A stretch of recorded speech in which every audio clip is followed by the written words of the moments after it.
नमस्कार। डॉक्टर इंदु शर्मा का स्वर कथा के श्रोताओं को श्रद्धेय नमन। मित्रों, आज हम चर्चा करेंगे एक और पवित्र वेद अथर्ववेद की। अथर्ववेद संहिता हिंदू धर्म के पवित्रतम वेदों की श्रृंखला में चौथा और अंतिम वेद है। अथर्ववेद की रचना अथर्वा नामक ऋषि ने की, इसलिए इसे अथर्ववेद कहा जाता है। इसके अतिरिक्त इसे ब्रह्मवेद, अथर्वगीरस वेद, भृगुगीरस वेद व भीष वेद के नाम से भी जाना जाता है। अथर्ववेद गृहस्थ आश्रम के अंदर पति पत्नी के कर्तव्यों तथा विवाह के नियमों, मान मर्यादाओं का उत्तम विवेचन करता है। अथर्ववेद में ब्रह्मा की उपासना संबंधी अनेक ऐसे मंत्र हैं। ऐसे मंत्र भी हैं जिनमें मातृभूमि की रक्षा के लिए योद्धाओं के कर्तव्यों का वर्णन भी किया गया है। अथर्ववेद से ही आयुर्वेद में विश्वास किया जाने लगा था, क्योंकि अनेक प्रकार की चिकित्सा पद्धतियों का वर्णन इसी अथर्ववेद में है। विभिन्न शारीरिक और मानसिक रोगों को ठीक करने के लिए मंत्रों की एक श्रृंखला है। इस वेद को हम दवाओं और औषधीय जड़ी बूटियों का उल्लेख और उपयोग भी इसमें पाते हैं। यह ही विशेषता है अथर्ववेद की, जो अन्य शेष वेदों से इसे अलग करती है। इस संहिता के दार्शनिक अंश आध्यात्मिक विचार का काफी उच्च विकास प्रस्तुत करते हैं। अथर्ववेद में प्रकट हुए दार्शनिक विचारों का अध्ययन भारतीय दार्शनिक चिंतन के विकास को समझने के लिए अत्यंत महत्वपूर्ण है। उपनिषदों के मुख्य विचार दुनिया के निर्माता और संरक्षक प्रजापति के रूप में एक सर्वोच्च ईश्वर की अवधारणा और यहाँ तक कि एक अवैयक्तिक रचनात्मक सिद्धांत के विचार, ब्राह्मण, तपस, असत, प्राण जैसे अनेक दार्शनिक शब्दों की अवधारणा इसी वेद में समाहित है। अथर्ववेद एकमात्र ऐसा वेद है जो सांसारिक सुख और आध्यात्मिक ज्ञान दोनों से संबंधित है। अथर्ववेद संहिता को वेद के नाम से पुकारने के दो कारण और भी हैं। इसकी रचना ब्रह्मा नामक पुरोहित के लिए की गई थी। ब्रह्मा का कार्य है यज्ञ का भली भांति निरीक्षण करना। ऋग्वेद में होता की भांति इसे मंत्रों का सामवेद के उद्गाता के समान मंत्रों के उच्चारण प्रकार तथा यजुर्वेद के अथर्वयों के समान उन यज्ञों को करने की विधि का पूर्ण ज्ञान होता था। इस प्रकार जिस तरह ऋग्वेद में विशुद्ध मंत्र हैं, उसी प्रकार अथर्ववेद में भी शुद्ध किए हुए मंत्रों का संकलन है। इन्हीं कारणों से अथर्ववेद को चौथा वेद मान लिया गया। इसके अतिरिक्त यज्ञ की पूर्णता के लिए 4 प्रकार के रीतिवजों की आवश्यकता होती है। ऐतरेय ब्राह्मण के अनुसार यज्ञ 2 प्रकार से संपादित किया जाता है, वाक से तथा मन से। वाक अथवा वचन के द्वारा वेद त्रयी यज्ञ के एक पक्ष को संस्कृत बनाती है, तो दूसरे पक्ष का संस्कार ब्रह्मा नामक पुरोहित मन के द्वारा करता है। और इसी तथ्य की पुष्टि गोपत ब्राह्मण में भी की गई है। वर्तमान जीवन को सुखमय बनाने के लिए जिन साधनों की आवश्यकता होती है, उन सभी की प्राप्ति के लिए किए जाने वाले अनुष्ठानों का विधान अथर्ववेद में है।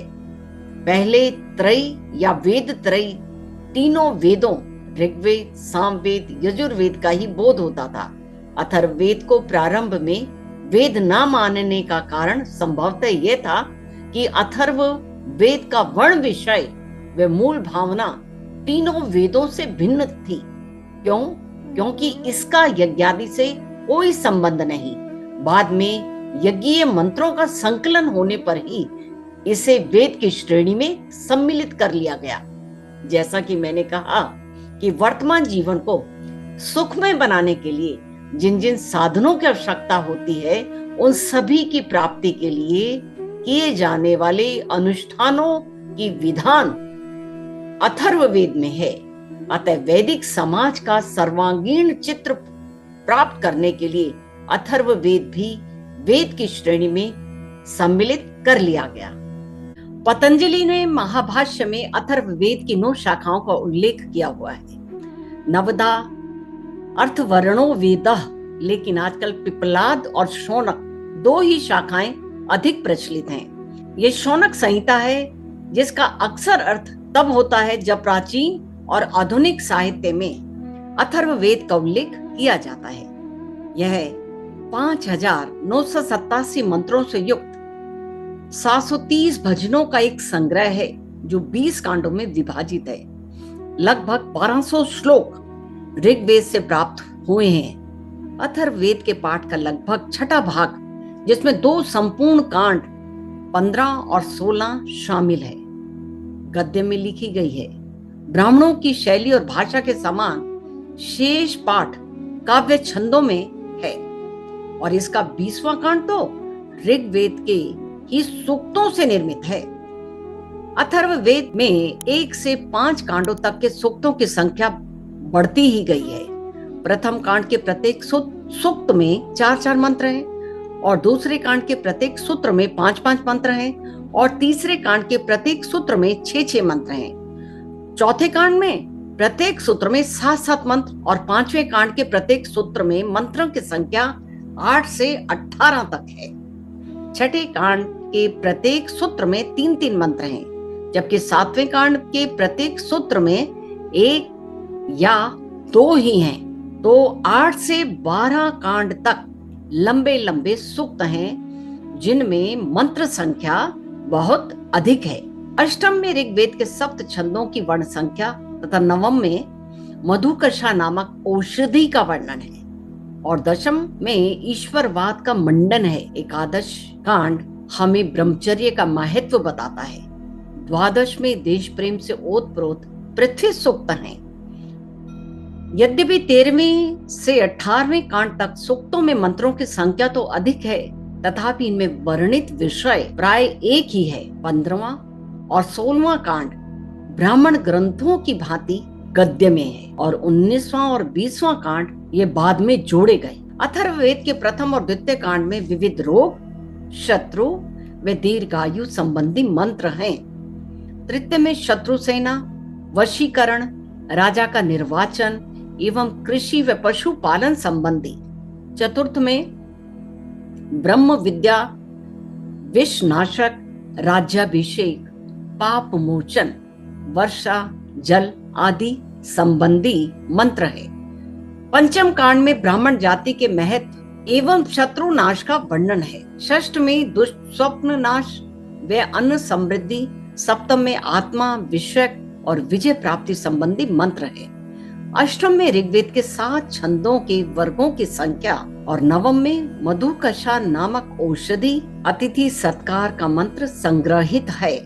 दशम कांड में ब्रह्म विद्या तथा ब्रह्म का महत्व मिलता है। 11वें में ब्रह्मचर्य का महत्व प्रतिपादित है, और 12वें कांड में भूमि सूक्त है, और 13वें कांड में अध्यात्म का वर्णन है, और 14वें कांड में विवाह संस्कार संबंधी मंत्र हैं, और 15वें कांड में परमात्मा की महिमा का वर्णन है, और 16वें कांड में दुख हरण मंत्र है। 17वें कांड में वशीकरण मंत्र है। 18वें में यंतेष्टि का वर्णन है। ज्योतिर्विज्ञान के संबंध में जानकारी हमें 19वें कांड में प्राप्त होती है, जिसमें यज्ञ, नक्षत्र, राज्याभिषेक, राजसूय यज्ञ और काल का महत्व प्रतिपादित किया गया है। और 20वें कांड सोम योग का वर्णन है। इसमें इंद्र के स्तुति परक मंत्र भी हैं। आज बस इतना ही। आगामी बृहस्पतिवार को अथर्ववेद के विषय में कुछ और हम चर्चा करेंगे। आपसे सविनय निवेदन है कि स्वर कथा चैनल को अधिक से अधिक प्रसारित करने में अपना बहुमूल्य समय हमें अर्पित करें, और ये जानकारी संस्कृति एवं भारतीय सभ्यता को आगे फैलाने में हमारी मदद करें। पुनः एक बार फिर से मैं श्रद्धेय नमन करती हूँ। धन्यवाद।